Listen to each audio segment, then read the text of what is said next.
ఇప్పుడే జనసేన అధినేత పవన్ కళ్యాణ్ గారు చెప్పిన దాన్ని నేను పూర్తిగా సమర్థిస్తూ ఈరోజు ఈ కలయిక రాష్ట్ర భవిష్యత్తు కోసం, ఏ ఇద్దరు వ్యక్తుల కోసమో ఏ రెండు పార్టీల కోసం కాదు, 5 కోట్ల ప్రజా ప్రయోజనాలు ఆశించి ఈరోజు మనస్ఫూర్తిగా 2 పార్టీలు కలిసి పనిచేయాలని నిర్ణయం తీసుకున్నాం.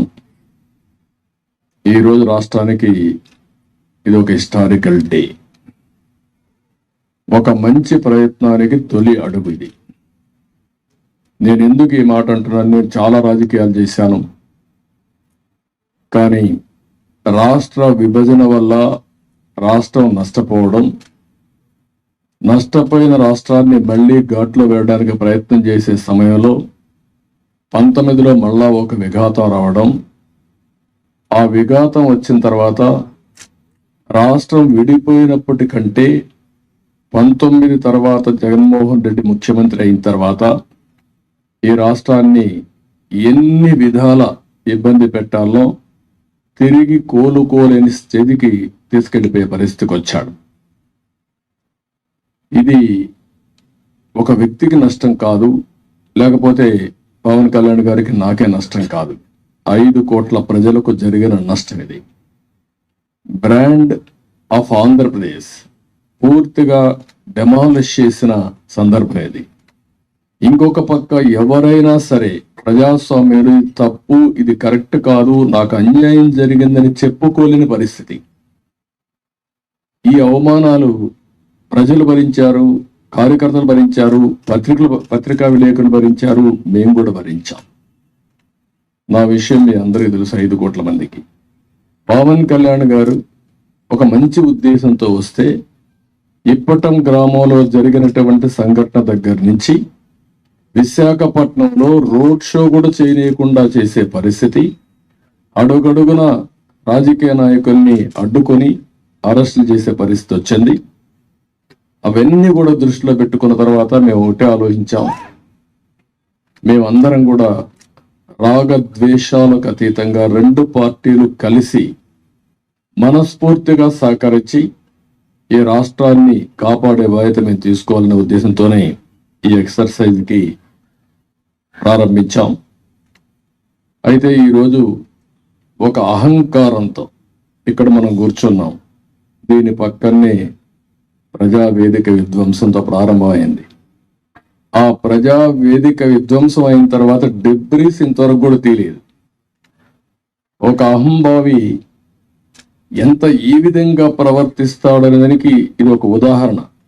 అంటే అనునిత్యం నేను గాని నా దగ్గరకు వచ్చిన పవన్ కళ్యాణ్ గారు కూడా చూస్తే గుర్తు రావాలి ఆ విధ్వంసం. ఆ విధంగా విధ్వంసం చేసే పరిస్థితికి వచ్చారు. ఇవన్నీ చూసిన తర్వాత రాష్ట్రాన్ని వైసీపీ బారి నుండి విముక్తి చేయడం కోసం, రాష్ట్ర ప్రజల భవిష్యత్తు కోసం మేము కలిసి పనిచేస్తాం.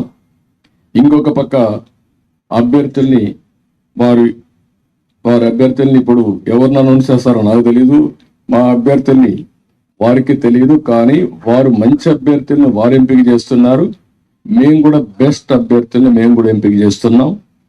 ఈరోజు చూస్తే నా రాజకీయ జీవితంలో ఎప్పుడూ చేయనంత ఎక్సర్సైజ్ చేశాను నేను. ఆ విషయం ఇది నాకు 9వ ఎన్నికలు, 9వసారి ఎన్నికలు పెట్టినప్పుడు సమైక్య ఆంధ్రప్రదేశ్లో కూడా ఇంత ఎక్సర్సైజ్ నేను ఎప్పుడు చేయలేదు. అంత ఎక్సర్సైజ్ చేశాను. 1,10,00,000 దగ్గర నుంచి అభిప్రాయ సేకరణ చేసుకున్నాను వివిధ సోర్సెస్ ద్వారా. నేను ఒక్క సోర్స్లో చేయలే, అనేక సోర్సెస్ పెట్టి ప్రజల్ని, కార్యకర్తల్ని కాన్ఫిడెన్స్ తీసుకున్నాను. నేను ఒక మహత్తరమైన కార్యక్రమానికి శ్రీకారం చుట్టినప్పుడు నాకు సరైన సమాచారం కూడా ఉంటే సరైన నిర్ణయాలు తీసుకుంటాం. నాకు సరైన సమాచారం లేకపోతే సరైన నిర్ణయాలు తీసుకోలేమనే ఉద్దేశంతో సమాచారం తీసుకుని అన్ని కోణాల్లో విశ్లేషించిన తర్వాతనే ఈ 94 మంది అభ్యర్థుల్ని ఈరోజు వడబోసి ఫైనలైజ్ చేశాం. ఇందులో కూడా మీరు చూస్తే ప్రజల మధ్య ఉండే వ్యక్తులు కానీ, ప్రజలు కోరుకునేవారు, ప్రజల ఆమోదయోగ్యం ఉండేవాళ్ళు, సమర్థవంతంగా ఎన్నికల్ని ఎదుర్కొని అవతల వాళ్ళతో పోటీ పడే అభ్యర్థుల్ని ఎంపిక చేయడం జరిగింది. ఈరోజు ఈ 2 ఎక్సర్సైజుల్లో 118 పూర్తయినాయి. 94 మేము చేశాం, వారు 24లో 5 అనౌన్స్ చేశారు. మిగిలిన అభ్యర్థులను వారు కూడా ఎంపిక చేస్తారు. మొత్తం కలిసి 118 మంది అభ్యర్థులు మేము ఎంపిక చేసుకునే పరిస్థితికి వచ్చాం. ఈ అభ్యర్థుల ఎంపికలో తెలుగుదేశం పార్టీ అయితే యువతకు, మహిళలకి, బీసీలకు, అదే మరి యంగ్స్టర్స్కి ఎక్కువ ప్రాధాన్యత ఇచ్చడానికి ప్రయత్నం చేశాం. చదువుకున్న అభ్యర్థులకు కూడా ఎక్కువ ప్రాధాన్యత ఇస్తున్నాం. అదే మరి మీరు చూస్తే ఒక 23 మంది ఫస్ట్ టైమర్స్, ఈ 94లో 23 మంది ఫస్ట్ టైం ఎమ్మెల్యేలుగా శాసనసభకు వచ్చే విధంగా వాళ్ళు కూడా ఎంపిక చేసుకున్నాం. వీళ్ళలో 3 డాక్టర్లు ఉన్నారు, రిటైర్డ్ ఐఏఎస్ ఆఫీసర్లు ఉన్నారు, విద్యావంతులు ఉన్నారు, 28 మంది పోస్ట్ గ్రాడ్యుయేట్స్ ఉన్నారు, 51 మంది గ్రాడ్యుయేట్స్ ఉన్నారు. బాగా 2 అయితే పిహెచ్డి కూడా ఉన్నారు. అదే మరిగా వైసీపీ అభ్యర్థులను ఒక్కసారి మీరు పోల్చి చూస్తే కడాన రెడ్ శాండిల్వుడ్ స్మగ్లర్స్ కూడా పెట్టేశారు. రౌడీల్ని, గూండాల్ని కాకుండా రెడ్ శాండిల్వుడ్ వ్యాపారం చేసేవాళ్ళు పెట్టారంటే ఆ డబ్బులు ఇంకా ఆ రెడ్ శాండిల్ వ్యాపారం చేసే వాళ్ళు ట్రాన్స్ఫర్ కూడా చేశారు అక్కడి నుంచి. ఎందుకంటే బ్రహ్మాండమైన ప్రొడక్షన్ ఉంది అక్కడ, నాయకుల ప్రొడక్షన్ కూడా, నాట్ ఓన్లీ రెడ్ శాండిల్వుడ్ ప్రొడక్షనే కాదు. అలాంటి వాళ్ళని, రౌడీల్ని డబ్బులతో ట్రాన్స్ఫర్లు కూడా చేసి రాష్ట్రం అంతా స్ప్రెడ్ చేసే పరిస్థితికి వచ్చారు. ఈ విషయం కూడా ప్రజలు కూడా గుర్తుపెట్టుకోవాల్సిన అవసరం ఉంది.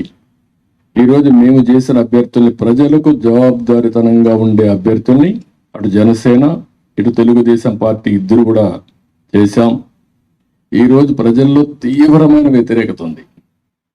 ఎంత వ్యతిరేకత ఉందంటే భయం కూడా అంత ఉంది. ఈరోజు మీరున్నారు ప్రెస్, మీ మీద సిరీస్ ఆఫ్ దాడులు జరిగాయి. సిరీస్ ఆఫ్ దాడులు జరిగితే మీరు ప్రతిఘటించాలి అని నిస్సాహితిలో మీరున్నారు. ఏమనుకో అంటే మనోధైర్యాన్ని కూడా కోల్పోయే పరిస్థితిలో ఉన్నారు.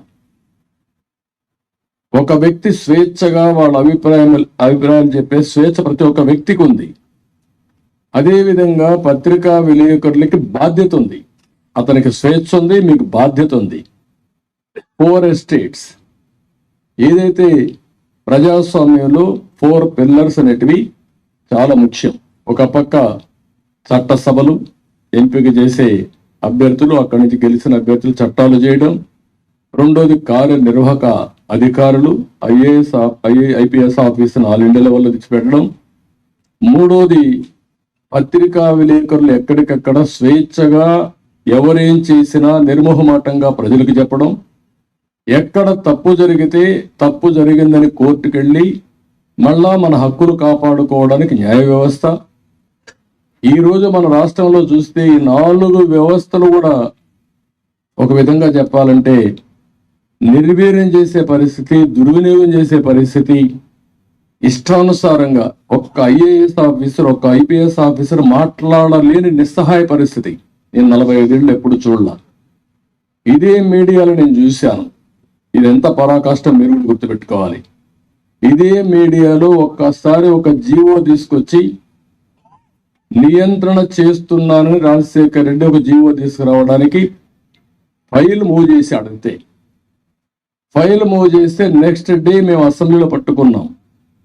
నీ ఇష్ట ప్రకారం ఎట్ట చేస్తావు సమాధానం చెప్పమని. అతను భయపడిపోయి కాదు నేను చేయలేదు అన్నాడు. నేను నిర్దిష్టంగా హామీ ఇస్తున్నా, నేను చేయను అన్నాడు. కాదు ఆ ఫైల్ పెట్టమన్నాం. అక్కడి నుంచి నేను విత్డ్రా చేసుకున్నానంటే మళ్ళీ మీరు మాట్లాడతారేంటి అనే పరిస్థితికి వచ్చి తోకదాడి చేసే పరిస్థితికి వచ్చాడు. ఈరోజు 2430 జీవో నెంబర్ తీసుకొచ్చి పత్రికా విలేకరుల పైన దాడులు చేయడమే కాకుండా మీ మీద కేసులు పెట్టి మిమ్మల్ని లోపలేసే పరిస్థితికి వచ్చారు. ఇది భారతదేశ చరిత్రలో ఎక్కడా జరిగిందని నేను అనుకోను. ఈరోజు ప్రజాధనంతో ప్రజల మీద కక్ష తీర్చుకోవడానికి న్యాయ వ్యవస్థను దుర్వినియోగం చేసే పరిస్థితికి వచ్చారు. ఒక్కొక్క అడ్వకేట్కి ఏంటి కోట్ల రూపాయలు, కామన్ మ్యాన్ కోట్ల రూపాయలు పెట్టుకుని అడ్వకేట్ని పెట్టుకునే పరిస్థితిలో ఉన్నాడా ఈ రాష్ట్రంలో? కనీసం అడ్వకేట్ అంటే తెలుసా? ఇలాంటివన్నీ జరిగే పరిస్థితి వచ్చింది. అందుకని ఈరోజు ఇవన్నీ కూడా చూసిన తర్వాత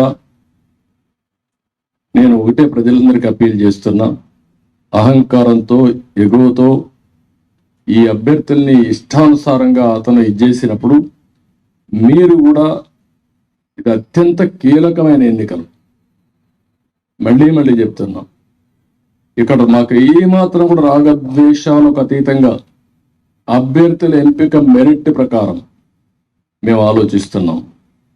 అందరికీ సీట్లు రాకపోవచ్చు. ఎందుకని నేను మాట కూడా వాడుతున్నానంటే, తెలుగుదేశం పార్టీ పోటీ చేసేది